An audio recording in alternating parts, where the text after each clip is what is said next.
इस्लामपुरा बाजार के इलेक्शन में जियो और जीने दो ग्रुप की जीत यकीनी होगी।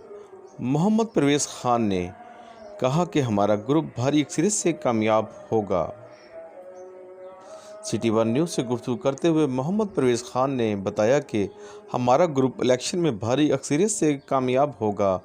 उन्होंने ताजर बरादरी से अपील की है कि इलेक्शन के दिन कुर्सी पर वोट लगाकर हमें कामयाब करें। ताजर बरादरी के हम हकीकी नुमाइंदे हैं। हमारा ग्रुप जीत कर बाज़ार के मसाइल हल करेगा। जी मेहरबानी जनाब, अलकाब से नवाजने का। बिस्मिल्लाहिर्रहमानिर्रहीम।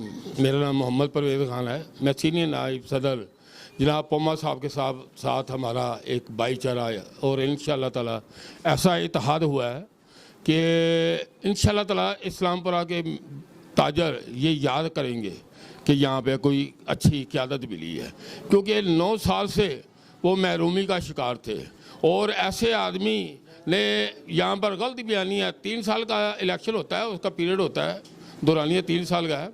वो 3 साल पहले उसने गलत बयानी की कि मैंने बहुत अच्छे काम करने हैं, मैंने ये करना है वो करना है, और उसे कोई काम नहीं किया। मैं मज़ीद गहराई में नहीं जाता। तो उन्होंने बाज़ार को, दुकानदारों को इस कदर फेडअप कर दिया, तो फिर खुद बाहर चला गया। 2 साल 2.5 साल के बाद फिर वापस आ गया।